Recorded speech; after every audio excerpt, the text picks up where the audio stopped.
창세기 38장 1절부터 11절까지 말씀 우리 한 목소리로 합독하도록 하겠습니다. 그 후에 유다가 자기 형제들로부터 떠나 내려가서 아둘람 사람 히라와 가까이 하니라. 유다가 거기서 가나안 사람 수아라 하는 자의 딸을 보고 그를 데리고 동침하니 그가 임신하여 아들을 낳음에 유다가 그의 이름을 에리라 하니라. 그가 다시 임신하여 아들을 낳고 그의 이름을 오난이라 하고 그가 또 다시 아들을 낳고 그의 이름을 셀라라 하니라. 그가 셀라를 낳을 때에 유다는 거십에 있었더라.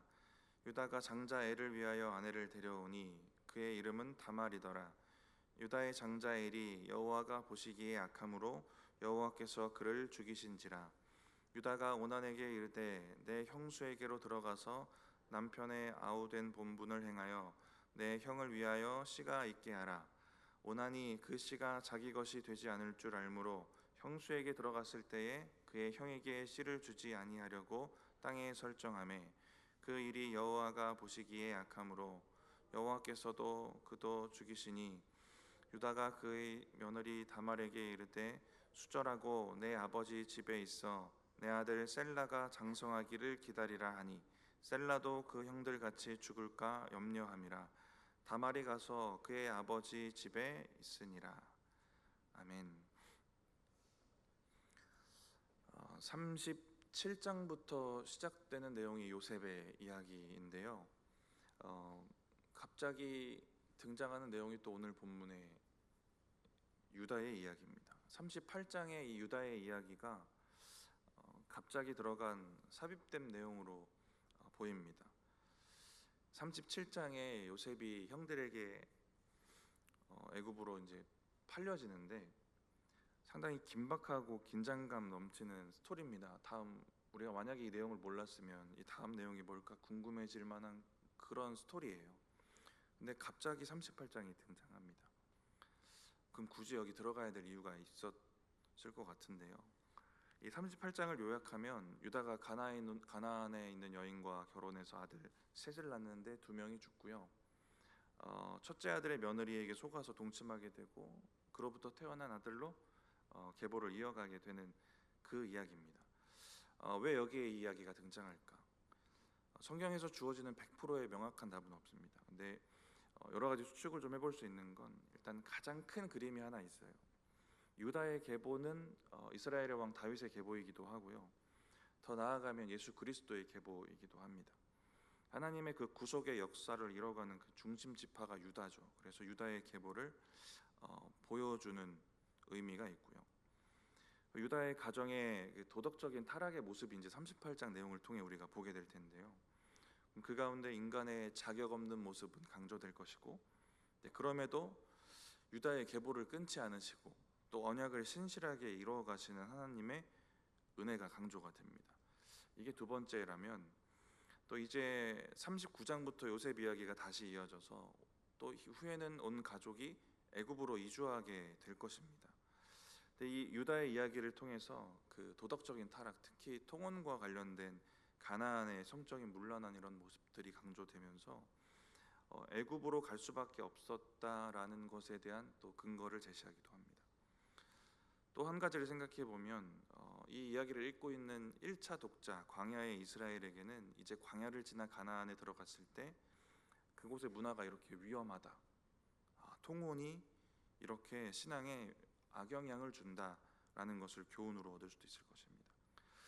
이런 이유들을 좀 생각해 볼 수 있을 것 같고요. 이런 배경 가운데 이제 오늘 본문을 좀 살펴보면 먼저 우리 1절 같이 한번 읽어보겠습니다. 오늘 본문 1절입니다. 그 후에 유다가 자기 형제들로부터 떠나 내려가서 아둘람 사람 히라와 가까이 하니라. 그 후에라고 하는데요, 37장의 내용 그 후입니다. 그러니까 시간상으로 이 38장의 앞부분은 37장에서 이어지고 있어요. 37장에 요셉을 팔아넘겼고 그 후입니다. 그 후에 유다가 가족 공동체를 떠납니다. 한 주석가는 요셉을 팔고 양심의 가책을 느껴서 떠났다 이렇게 얘기를 해요. 근데 이 38장이 등장하는 위치를 생각해 보면 그럴 수도 있겠다 싶은데요. 38장이 어딘가에 들어가야 했다면, 요셉의 이야기 중에 어딘가에 들어가야 했다면 가장 좋은 위치가 어딜까? 생각해 보면 어딜까요? 어디 들어가면 좀 덜 어색할까요? 없습니다. 어디 들어가도 어색해요. 그러니까 마땅한 자리가 없어요. 근데 굳이 저자가 37장 이후에 넣었으면 이유가 있지 않을까라는 추측을 해볼 수 있고요. 그렇다면 요셉을 팔아 넘긴 게 유다가 가정을 떠나는 데 있어서 그 유다의 마음을 요동하게 하는 큰 사건이 되었구나라는 추측을 또 해볼 수 있습니다. 유다가 낳은 아들의 이름을 이제 또 나눌 텐데 그 이름에 그 죄책감을 담아서 요셉에 대한 마음을 담아서 지었다라는 해석도 있습니다. 왜 떠나는가 알 수는 없지만 또 죄책감이 있었을 수도 있고 그렇지만 이건 하나님 원하시는 모습은 아니었고요. 하나님이 야곱의 계보를 통해 이루어 가시는 그 언약 관계의 테두리를 벗어나는 일이 됩니다. 유다는 형제를 떠났고 반면에 가까이 하는 사람은 아둘람 사람 히라입니다. 가까이 했다라는 표현이 있어요. 친하게 지냈던 것 같고요. 38장에 나오는 내용만 봐도 친하게 지낸 게 맞습니다. 12절 보시면 유다의 아내가 죽는데요. 죽어서 장례를 마친 후에 유다는 히라와 함께 양털을 깎으러 갑니다. 양털 깎는 게 참 중요한 일인데 같이 동행하고 있는 모습 보여주고 있고요. 20절에는 유다의 부탁을 히라가 들어주기도 해요. 근데 되게 긴밀한 부탁이거든요. 그런 부탁을 주고받을 수 있을 정도의 친분이 있었던 것 같습니다. 인간적으로 친밀한 교제를 나누고 친구 되는 건 좋은데 가나안 문화의 영향 이런 것들도 공유가 되었겠죠. 유다가 떠나지 말아야 될 곳을 떠났고요. 가까이 하지 말아야 될 문화 그런 사람들과 가까이 하며 살아가게 됩니다. 하나님이 믿음의 공동체로 허락한 곳이 있다면 떠나지 않아야 되는 게 맞습니다. 그래서 우리가 교회 함부로 안 떠나죠. 교회도 하나님이 주신 믿음의 공동체고 그 교회가 아무리 연약한 지체가 있어도 우리는 함부로 떠나질 않습니다. 그리고 유다는 거기를 떠나서 죄에 너무 쉽게 무너져요. 그런 걸 보면 공동체가 지켜주는 죄도 있어요. 아무리 연약해 보이는 공동체더라도 유다가 보기에 아버지 야곱이 세운 그 가정 공동체가 얼마나 연약하게 보였을까 이 생각도 드는데요. 그럼에도 그 공동체가 지켜주는 그 테두리가 있는 거예요. 근데 그것을 떠나면 죄의 영향력이 쉽게 무너지게 되는 것이고 그것을 유다의 인생을 통해 우리는 또 보게 되는 겁니다. 이렇게 공동체가 그 죄에 대해 가지는 책임과 역할도 있는 거예요. 반대로. 그리고 공동체 안에 속한 지체들도 다른 지체들, 다른 형제들의 죄에 대한 책임을 가지게 됩니다. 이 부분을 좀 생각해 보려고 하는데요. 우리 먼저 갈라디아서 6장 2절 같이 한번 읽어보겠습니다. 갈라디아서 6장 2절입니다. 너희가 서로 짐을 서로 지라 그리하여 그리스도의 법을 성취하라. 서로 짐을 지라는 얘기 나오는데요. 그래서 하나님의 법을 이뤄가라라고 얘기합니다. 그럼 이 서로 짐지는 건 하나님의 법이다 이 얘기고 중요하다라는 얘기인데요. 갈라디아서 6장 2절에 얘기하는 짐이 뭘까요? 개인이 감당해내야만 하는 뭔가 무거운 책임 같은 게 짐일 수도 있고요. 우리 성도니까 성도가 삶의 현장에서 겪는 시험이나 무거운 고난 같은 게 짐일 수도 있습니다. 맞는 얘기고 여기까지가 우리가 일반적으로 알고 있는 짐의 의미예요. 근데 이 2절에 나오는 짐에 또 한 가지 의미가 하나 있는데요. 죄를 짓도록 유혹하거나 억압하는 세력입니다.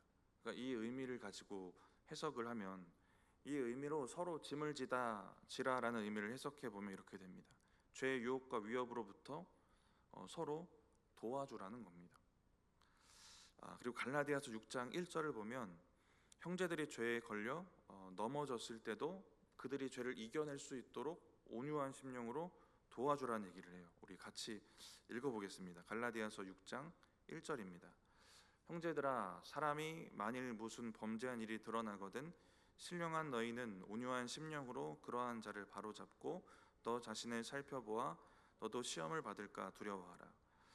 교회 안에 다른 지체가 범죄했을 때 그 범죄한 것을 바로 잡아주는 것도 서로 져야 될 짐이 되는 겁니다. 범죄한 일이 드러났다라고 했는데 이 원어의 뜻은 발을 헛디뎠다라는 거거든요. 그러니까 누구나 발 헛디딜 수 있어요. 누구나 넘어질 수 있습니다. 진리를 향해 잘 가다가도 이 길을 벗어나서 발을 헛디뎌서 죄짓게 되는 사람이 교회 안에 있을 수 있고, 그게 우릴 수도 있는 겁니다. 근데 그런 형제가 그 죄에서 벗어날 수 있도록 바로 잡아주는 것도, 온유한 심령으로 도와주는 것도 우리가 져야 될 짐이다 라는 얘기입니다. 근데 우리의 본성에서 나오는 우리의 태도는 기본적으로 이런 게 많죠. 이런 짐을 지기보다는 누가 죄를 지으면, 특히 교회 안에서 죄를 지으면 우리의 잣대들이 있죠. 그래서 비난하거나 뒤에서 수군대거나 하기가 쉽습니다. 우리의 본성을 생각하면 그게 더 쉬운 일이에요. 제가 사역하다가 가끔 이런 분들을 만날 때가 있어요. 지난 교회도 이런 분이 있었고, 제가 하루는 어떤 집사님을 좀 좋게 얘기를 했어요. 좋은 모습이 보이니까. 근데 그 어떤 분이 그 집사님이 어떤 사람인 줄 아느냐면서 그 집사님이 과거에 교회에 어떤 일을 했고 어떤 사람인지 아느냐 하면서 얘기를 하는 겁니다. 과거사를 다 끄집어내셔서 이야기를 해주세요. 저는 물어보지도 않았는데. 그러면서 전사님 그렇게 좋게만 생각하면 안 돼 하면서 막 가르치려 드는 겁니다. 뭔가 이때다 싶어서 한 사람의 과거의 잘못까지 다 끄집어내서 이야기를 해줘요. 이게 무슨 심리일까 이 생각도 해봤어요. 자기가 더 많이 안다, 내가 더 많이 안다, 이걸 말하고 싶은 걸까? 아니면 내가 사람을 더 잘 분별하고 판단한다, 이걸 말하고 싶은 걸까? 제가 이 심리를 자꾸 깊게 생각을 해봤는데, 근데 누구나 과거사를 꺼내면 우리 중에 누구 하나 떳떳할 사람이 없습니다. 그렇죠? 우리가 다 죄인이고 떳떳할 사람이 없어요. 그럼에도 우리가 잘하는 부분이 있고, 그러면 서로 칭찬해 줄 수 있고 또 그럴 수 있는 겁니다. 근데 우리의 본성을 보면 그러지 못할 때가 참 많은 것 같아요. 그래서 우리가 이 부분을 우리에게 되게 철저한 기준으로 적용해 가시면 좋을 것 같아요. 누군가의 허물을 어떤 기회가 되면 너무 쉽게 꺼내놓고 있지는 않을까, 그런 마음이 자꾸 솟아오르지 않는가, 이 부분을 돌아보시면 좋을 것 같습니다. 우리가 만약에 그러고 있으면 그건 형제의 죄의 짐을 나눠지는 것이 아니라 짐을 더 지우는 게 되는 거죠. 함께 읽은 갈라디아서 6장 1, 2절 말씀을 그래서 정리를 좀 해보면 이렇습니다. 1절은 형제들이 죄를 범했을 때도 거기서 벗어날 수 있도록 도와주는 게 같이 져야 될 짐이고, 2절은 형제들이 죄의 유혹에 넘어지지 않도록 하는 것, 도와주는 것도 우리가 져야 될 짐이다라는 겁니다. 넘어졌을 때도, 넘어지기 전에도 형제를 도와주는 게 우리가 져야 될 짐이고, 그게 하나님의 뜻과 법을 이뤄가는 것이다 라는 얘기를 하고 있어요. 이런 짐을 질 때 정말 중요한 부분이 우리가 읽었던 갈라디아서 6장 1절에 나왔습니다. 너 자신을 살펴보아 너도 시험 받을까 두려워하라입니다. 너도 언제든지 시험에 빠질 수 있으니까 조심하라 라는 얘기거든요. 너도 언제든지 시험에 빠질 수 있는 존재다라는 것을 알라라는 얘기입니다. 이것이 죄 지은 형제를 영적으로 도와주고 짐을 대신 같이 져줄 수 있는 그런 사람이 가지는 영적 태도가 되는 겁니다. 그렇다고 너무 이 극단으로 가서 나도 언제든지 넘어질 수 있는 존재인데 하면서 죄를 그냥 덮어두고 가는 것도 문제예요. 1절 얘기는 도와주라는 겁니다. 이기도록, 넘어서도록. 서로의 죄의 짐을 함께 지고 자기 자신도 살펴보는 것, 이게 지금 여기서 강조되고 있고요. 이게 공동체 안에서 또 이루어져야 될 죄를 다루는 서로 간의 태도가 되어야 되는 겁니다. 사실 이 두 가지가 야곱의 가정에서는 그렇게 아름다운 모습으로 드러나지는 않은 것 같고요. 오늘 이야기 가운데 유다도 죄의 짐을 함께 진다거나 먼저 자기를 잘 깊이 있게 살핀다거나 하지를 못합니다. 오히려 그 반대의 모습들을 보여주고 있어요. 우리 2절 말씀 또 이어서 읽어보겠습니다. 유다가 거기서 가나안 사람 수아라 하는 자의 딸을 보고 그를 데리고 동침하니, 결혼을 하게 되는데요. 오늘 본문의 시작점이 37장에서 이어진다라고 생각해 보면 유다의 나이를 추측해 볼 수 있는데요. 요셉이 팔려질 때 17살이면 유다는 21살 정도입니다. 그때 결혼을 하게 되는 건데 젊을 때 결혼을 하게 되죠. 우리 2절 같이 읽었는데요. 가나안 사람 수아라는 자의 딸을 보고 데리고 동침했다라고 합니다. 근데 이 의미가 결혼으로 해석될 수도 있지만 강제로 동침하다라는 의미도 해석되기도 해요. 그러면 유다가 일찍 결혼했던 모습이 있고요, 가나안 여인과 결혼했던 모습도 있고, 강제로 동침했던 부분도 있고, 또 이어지는 이 38장의 스토리를 보면 다말이 창녀로 위장을 해서 유다를 속여서 동침하게 되는데, 거기에 속아 넘어가고 창녀와 동침한 건 또 유다입니다.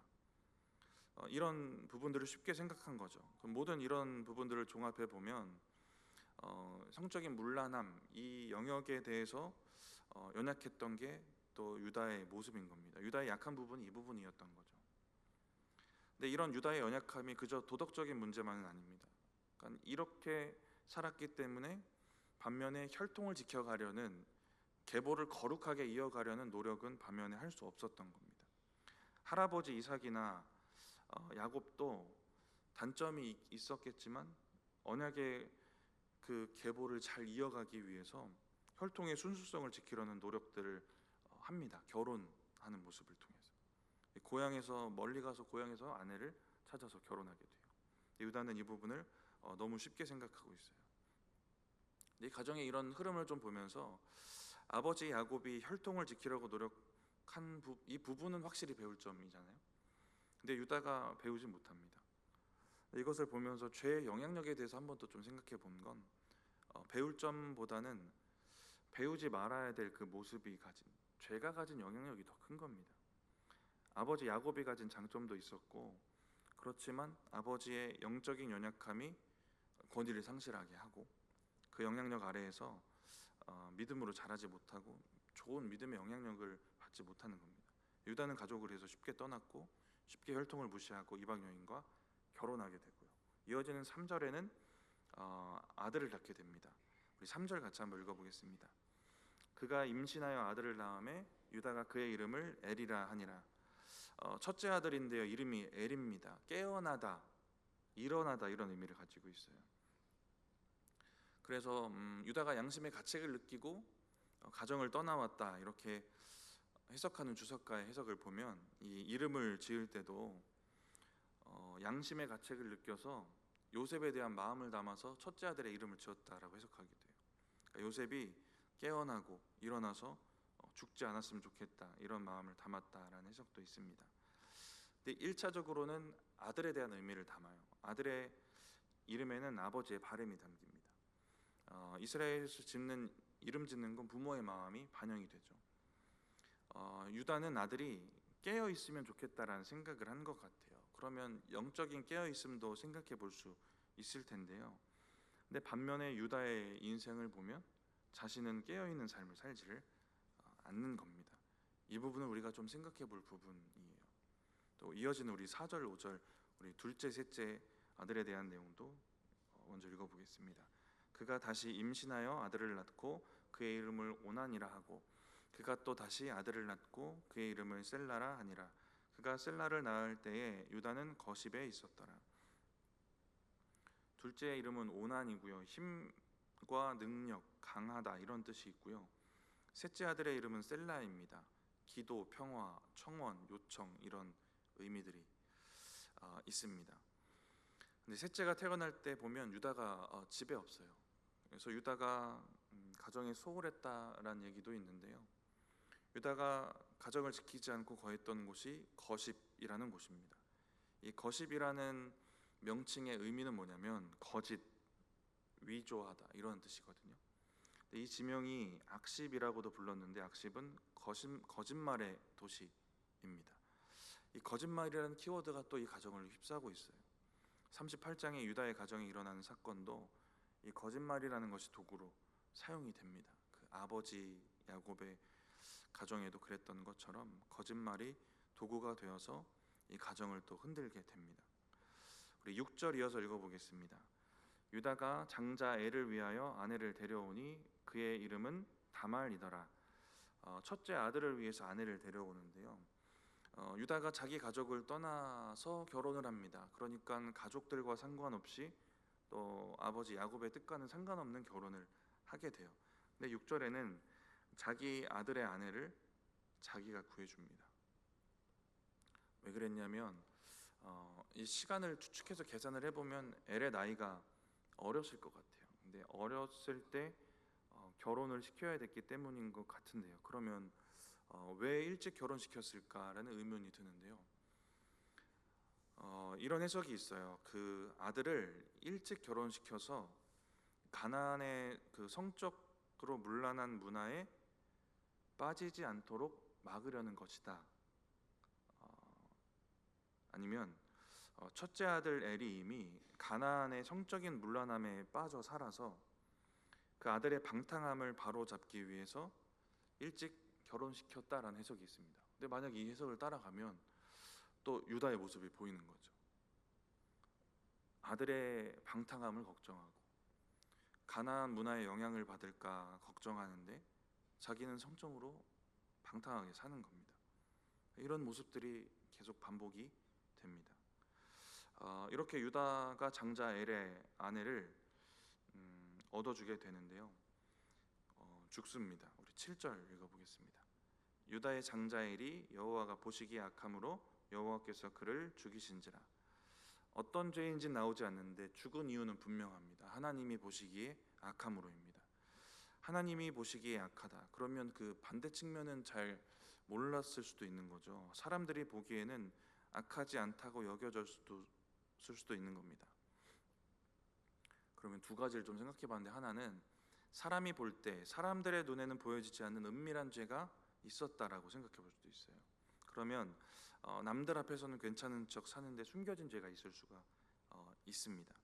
아니면 사람들의 이 시선을 진짜 육신의 눈이 아니라 사람들이 가진 관점이다라고 생각을 하고 해석을 하면, 당시 가나안의 그 문란한 문화, 그런 가나안의 사람들의 기준, 그 가나안의 관점으로 봤을 때는 깨끗한 겁니다. 거기는 이런 성적 문란함이 일반적이었으니까. 그런데 하나님의 눈에는 악한 죄를 지으면서 산 겁니다. 그래서 이게 어떤 죄인가? 대부분의 주석가들은 성적인 죄로 봐요. 하나님이 보시기에는 죽을 정도의 악인데 사람들이 볼 수 없는 은밀한 죄일 수도 있고, 사람들은 죄라고 말하지 않는 그 부분일 수도 있는 겁니다. 이 부분 우리의 신앙에 가져와서 적용해 볼 수도 있죠. 사람들에게 보이지 않아도 하나님이 보시는 게 중요하고, 사람들은 죄라고 얘기하지 않아도 하나님이 죄라고 얘기하는 게 중요합니다. 너무 잘 아시는 부분이지만 이 기준을 조금씩 흔드는 게 또 우리의 연약한 믿음이기도 한 겁니다. 사람이 보는 것이 괜찮은지에 더 신경 쓸 때가 많은 거죠. 사람 앞에 죄인으로 안 보여지는 건 중요한데 하나님 앞에 죄인이 되는 건 자꾸 우리의 마음을 소홀하게 여기는 그런 태도가 생길 때가 많은 겁니다. 거기에 대해서 무뎌진 채로 살 때가 많은데요. 우리가 이 부분을 잘 또 돌아보면 좋을 것 같고요. 또 이어지는 8절 우리 읽어보겠습니다. 유다가 오난에게 이르되 내 형수에게로 들어가서 남편의 아우된 본분을 행하여 내 형을 위하여 씨가 있게 하라. 유다가 둘째 아들 오난에게 그 형 집안을 책임지라는 얘기를 합니다. 형수를 취해서 아들을 낳게 하라라는 얘기인데, 계대 결혼이라는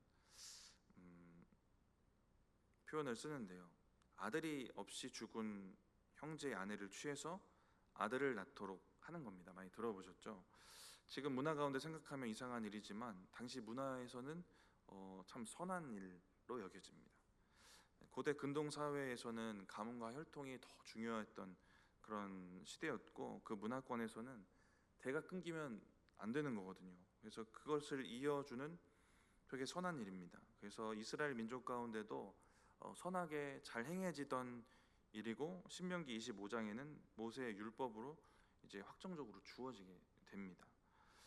죽은 형제의 이름이 그 집안이 이스라엘의 계보에서 사라지지 않도록 돕는 겁니다. 대가 이어지도록 하는 다른 형제들의 배려이고, 형제들을 사랑하는 행동으로 여겨지게 됩니다. 근데 이 계대 결혼은 책임이고 의무였어요. 그런데 만약에 죽은 형을 위해서 동생이 이 책임을 다하지 않으면 과부가 된 형수가 할 수 있는 행동이 하나 있는데요. 그 공동체의 장로들 앞에 가서 그 동생이 신은 신발을 벗겨내고 그의 얼굴에 침을 뱉습니다. 공개적으로 그 동생에게 모욕을 당할 수 있어요. 그 신명기 25장의 율법과 같이 주어진 내용이 이 내용인데요. 계대 결혼에 책임을 다하지 않으면 사회적으로 약간 매장당하다시피 하는 것이고요. 되게 치욕스러운 모욕을 받게 되는 겁니다. 그래서 어쨌든 이 둘째 오나는 계대 결혼을 하기는 하는 것 같아요. 우리 9절 10절 읽어보겠습니다. 오난이 그 씨가 자기 것이 되지 않을 줄 알므로 형수에게 들어갔을 때에 그의 형에게 씨를 주지 아니하려고 땅에 설정하매 그 일이 여호와가 보시기에 악함으로 여호와께서 그도 죽이시니. 형수에게 들어가긴 들어갑니다. 뭔가 계대 결혼의 책임을 다하는 것처럼 행동을 하는데요. 땅에 설정을 합니다. 자녀가 생기지 않도록 제 고의로 피임을 하는 거죠. 9절에 그 이유가 나왔는데요. 그 씨가 자기 것이 되지 않을 줄 알므로. 형수와 계대 결혼을 해서 아들을 낳으면 그 씨가 자기게 되지 않는 겁니다. 형의 씨가 되는 거고 형의 대가 이어지는 거예요. 자, 그러면 생기는 문제는 장자권 문제입니다. 그러면 또 생기는 문제는 유산 문제고요. 첫째 엘이 가졌던 장자의 권리는 현재 상황에서는 둘째 오난에게 있어요. 아무 자녀가 없기 때문에. 근데 엘의 아들이 생겨버리면 장자권이 다시 그 첫째 집안으로 가게 됩니다. 그러면은 받을 수 있는 유산이 상당히 많이 줄어들게 되는 거죠. 그러니까 오난은 계대 결혼의 의무, 책임, 형제를 향한 그 사랑과 궁율보다는 자기가 받을 유산과 돈을 지키려고 하는 그런 태도가 앞서고 있는 것이고요. 근데 그러면서도 계대 결혼을 안 해서 사람들 앞에서 모욕을 당하거나 또 욕먹기는 싫은 겁니다. 그래서 책임을 다할 생각은 없지만 책임을 다하는 척만 하고 있는 거죠. 이게 누구까지 속였을지 모르겠지만 하나님을 속일 수는 없는 겁니다. 하나님이 이 오난의 모습을 악하게 보셨고 진노하시고 또 오난이 그래서 죽게 되는 내용이 10절까지의 이제 내용입니다. 땅에 설정하였기 때문에 형의 상속자가 될 그 대를 이어갈 생명을 파괴한 일이기도 해서 이 죄를 좀 확대해서 생각해 볼 수도 있고요. 계대 결혼을 해서 형수와 동침하면 이거는 합법적인 일이고 선한 일로 보여지지만 고의로 피임을 해버리면 이건 간음인 거죠. 그런 죄가 될 수도 있고 또 유다의 후손을 오난을 통해서 이으려고 하시는 하나님의 그 명령, 하나님이 명령으로 주신 그 관습, 그 선한 일들을 거역하는 것이기도 합니다. 그래서 유다의 계보에 문제를 만드는 거죠. 하나님이 유다의 계보가 끊어지도록 두고 계시진 않았겠지만 거기에 문제를 만드는 사람 되는 겁니다. 자기도 모르는 사이에 하나님의 계획에 방해가 되는 일을 행하게 되는 거예요. 자기의 삶을 잘 안 지키니까. 그래서 우리는 삶의 한 부분 한 부분을 사소하더라도 잘 지켜갈 필요가 있습니다. 그게 하나님의 일 어떻게 방해가 될지 모르니까. 오난의 모습을 좀 생각해 보면 오난이 이런 죄를 지었던 시작점에는 장자권이라는 문제가 있습니다. 이런 오난의 모습이 누구의 모습일까? 장자권을 탐내는 모습, 할아버지 야곱의 모습입니다. 근데 야곱의 모습일 뿐일까? 아버지 유다의 모습이기도 합니다. 요셉의 이야기가 시작되고 집안에서 장자의 역할을 하고 있는 건 유다입니다. 첫째 루벤은 그 아버지 첩과 동침해서 권위를 잃었고 시몬과 레위도 세겜 학살 사건 때문에 권위를 잃습니다. 이제 장자권을 이어받을 수 있는 가장 유력한 사람이 유다예요. 그리고 가정에서의 영향력도 권위도 있습니다. 그래서 요셉을 팔아 넘길 때도 루벤 첫째의 말을 듣기보다는 유다의 말에 형제들이 청종했다 이렇게 나와요. 그 앞장 27절을 보시면 그리고 진짜 그 말대로 합니다. 원래는 아버지가 없는 상황에서는 장자가 다른 가족들의 생사에 대한 권한을 가지게 돼요. 그럼 루벤의 말을 따라서 유다를 살려주면 되는 거거든요. 그런데 그 영향력이 없죠. 그리고 그 영향력을 가진 사람이 유다였습니다. 그리고 이어지는 이제 요셉의 인생을 쭉 보실 때 유다가 중간중간 등장할 텐데요. 유다가 등장할 때를 보면 항상 형제들의 대표로 그 가정의 대표로 등장합니다. 이제 1번 르우벤부터 3번까지는 틀렸고 순서상도 유다이고 영향력도 유다에게 있어요. 근데 유다에게 한편의 불안감이 있겠죠. 아버지 그 야곱의 과거를 생각하면 야곱 자신이 그랬듯이 순서를 따르지 않을 가능성이 있는 겁니다. 이제 내가 1, 2, 3번 제쳤고 네 번째다. 그럼 이제 나구나. 내가 이 정도 영향력이 있구나. 이렇게 안심할 수 없는 겁니다.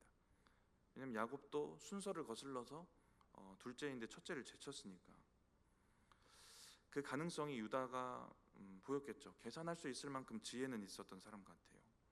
그러니까 아버지의 사랑을 가장 많이 받고 있는 요셉이 유다에게는 장자권 상속에 있어서 위협적인 존재입니다. 그러니까 유다에게 요셉은 어떻게든 처리해야 될 존재이기도 했어요. 이 장자권의 영역에 있어서는. 유다가 이 부분까지 염두에 뒀을까? 이건 우리가 추측해 볼 수 있는 부분이지만 38장에 등장하는 이 타이밍도 그렇고요. 유다가 죄책감을 느꼈다면 이런 마음도 품을 수 있었겠구나라는 생각을 해볼 수 있습니다. 근데 유다가 이 마음 가운데 요셉을 팔았다면, 그리고 오늘 둘째 아들 오난의 이기적이고 무책임한 형제를 향한 그런 모습을 봤다면 이 모습은 유다 자신의 모습인 겁니다. 유다는 아들 오난에게 계대 결혼에 책임을 다하라고 하고 있지만 이기적인 모습들 보여주고 있어요. 그리고 이어지는 마지막 11절과 그 이후에 이어지는 그 스토리를 보면 유다 자신도 책임을 다하지 않는 이기적인 삶을 삽니다. 앞서서 보았던 내용들 보면 참 어폐가 있는 말들 많이 하죠. 자기는 그렇게 못 살면서 아들은 그렇게 살기를 바라고 행동하는 모습들 보여주는데요. 이어지는 11절에 다말을 향한 모습에서도 자신은 책임을 다하지 않으려고 합니다. 근데 오난에게는 책임을 다해라 이 얘기를 하고 있는 거죠. 우리가 인간적인 부모로서도 그렇고요. 우리가 영적인 부모로서 자녀들에게 어떤 태도를 가지고 사는지도 좀 생각해 볼 때 이 부분이 우리에게 큰 찔림이 될 수도 있는 겁니다. 우리는 잘 안 하는데 자녀들에게 잘하라고 하는 거죠. 그게 육적인 영역이든 신앙의 영역이든. 이어지는 말씀을 보면 유다는 며느리에 대한 책임도 지려고 하지 않아요. 아들에겐 계대 결혼의 책임을 지라고 하면서 우리 11절 같이 한번 읽어보겠습니다.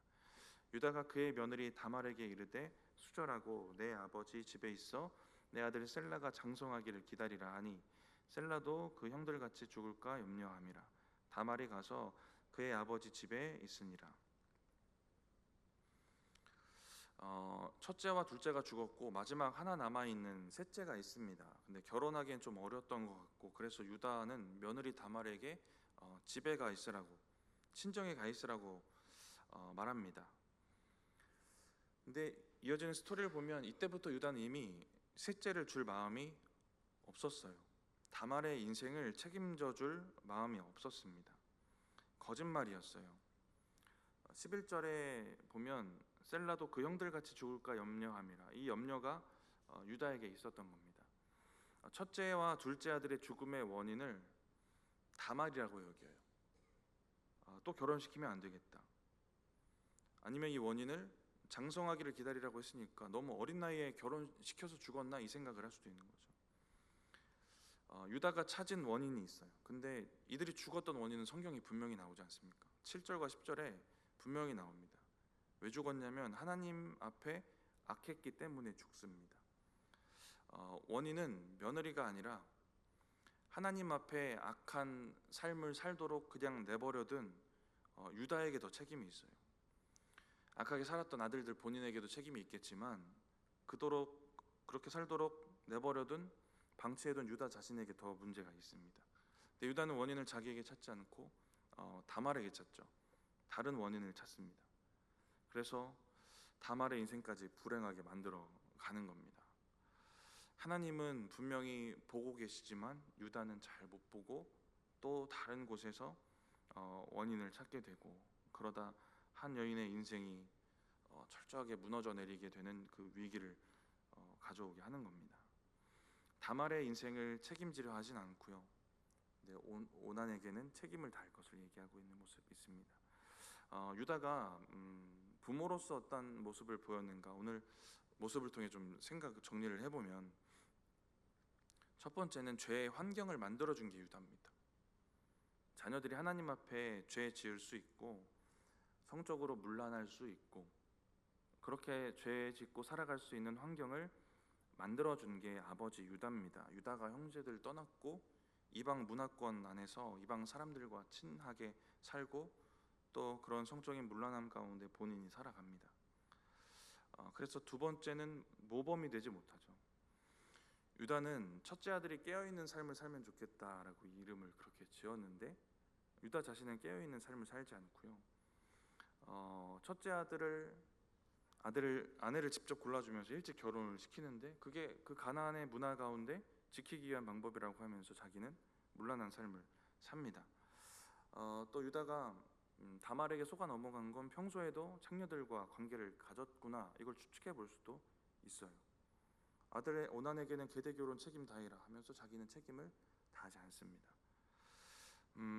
이런 모습을 보면 한 가지 단어가 떠오르는 건 기적의 논리입니다. 이게 뭐냐면 자기 주장을 관철시키려고 말도 안 되는 논리를 주장하는 건데요.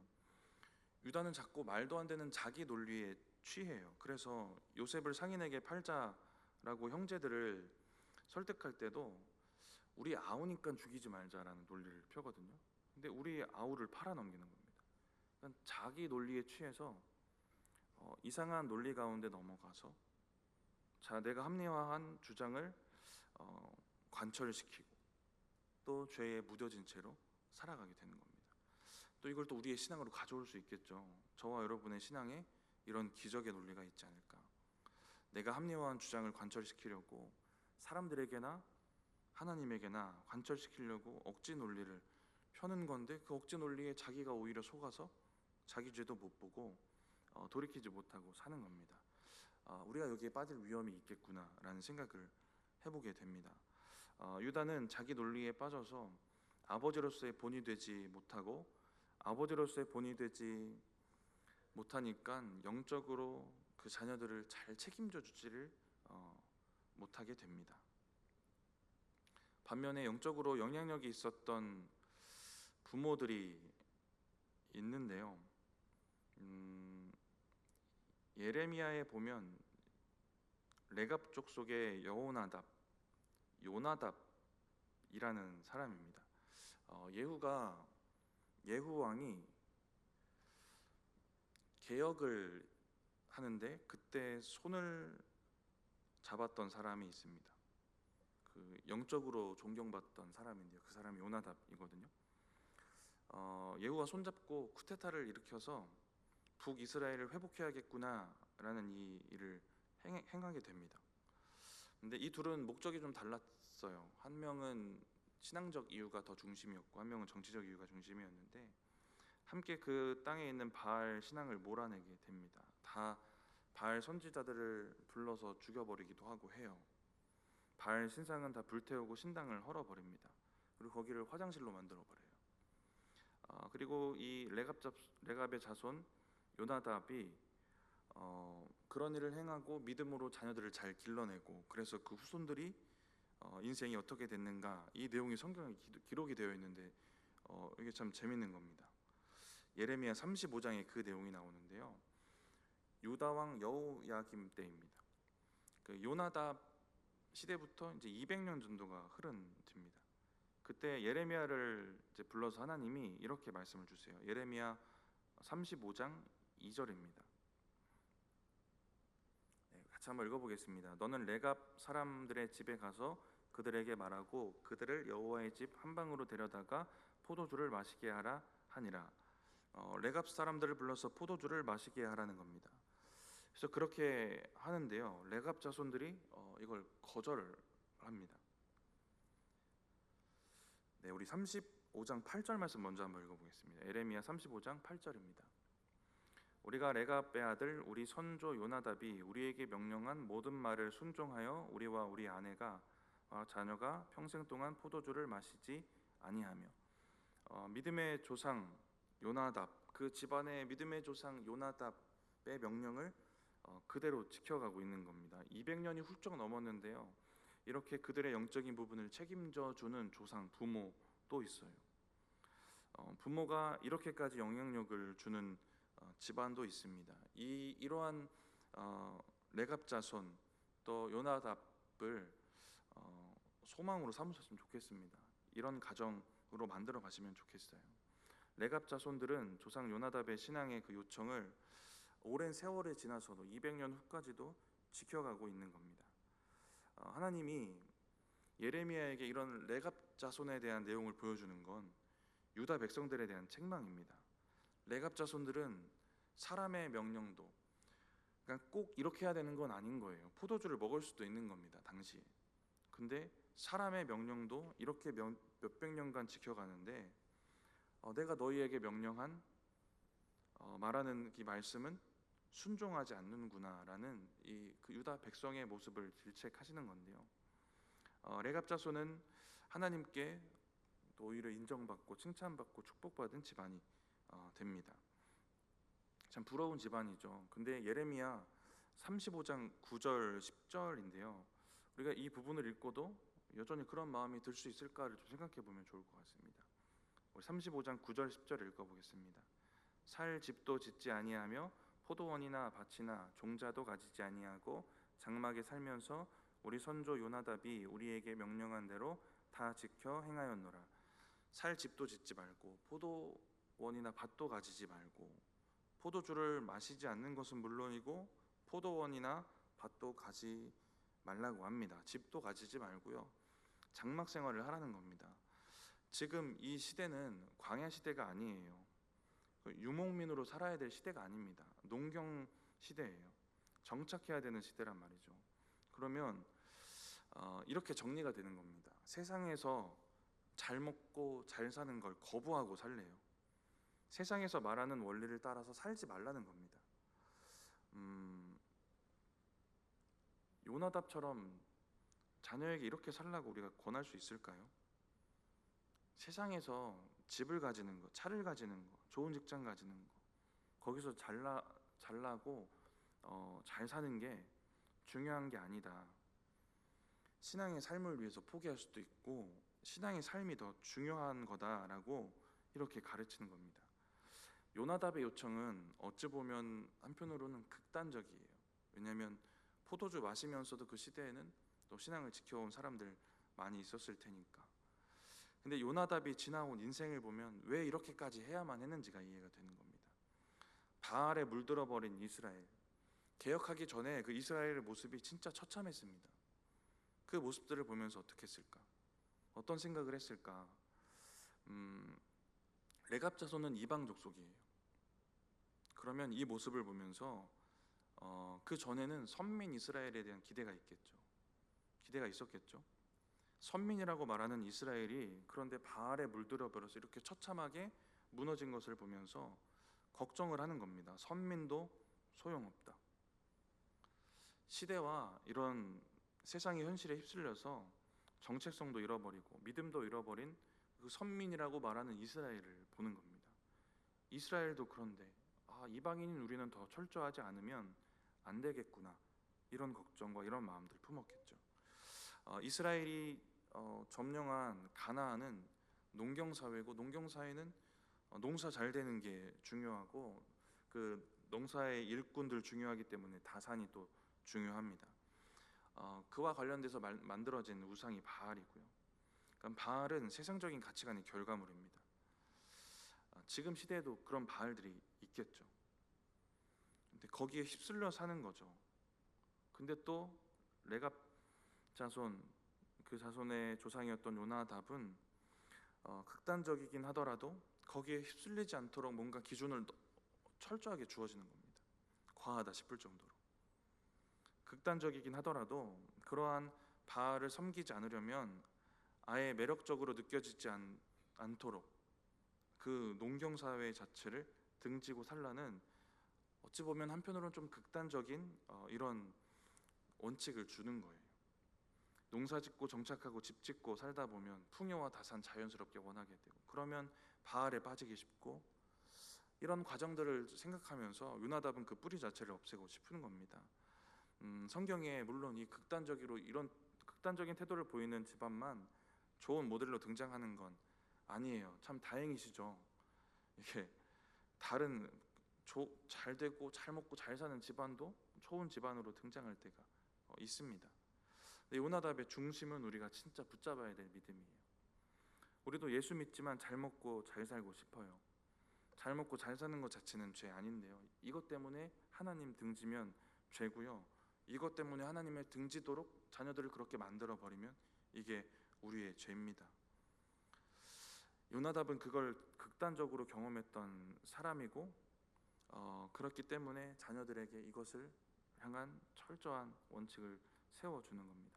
그러니까 우리도 자녀에게 이 땅이 돌아가는 원리에 맞춰서 여기에 목매어 살지 않도록 해야 되는 것이고, 세상에서 잘 되는 것만 생각하면서 바알에 빠져서 살지 않도록, 그러면 하나님 잃어버린다 라는 얘기를 잘 가르쳐야 되는 겁니다.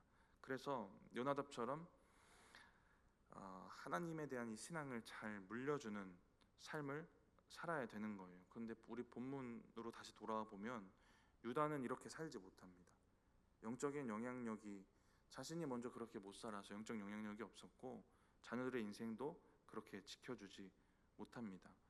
철저한 그 요나답 가정처럼 철저하고 극단적인 원칙도 없었으면서 그들의 인생을 잘 지켜주지도 못해요.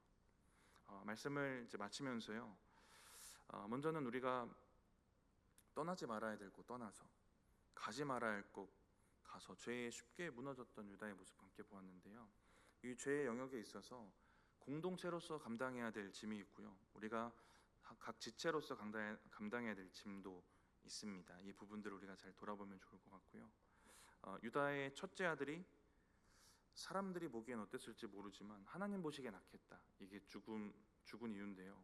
하나님의 시선을 기준 삼고 또 의식하며 살아가는 우리의 믿음 되기를 바랍니다. 또 둘째 아들이 사람 앞에서만 책임을 다하는 척을 합니다. 이것도 사람의 시선을 의식하면서 형제 사랑의 의무를 다하지 않고 있는 모습입니다.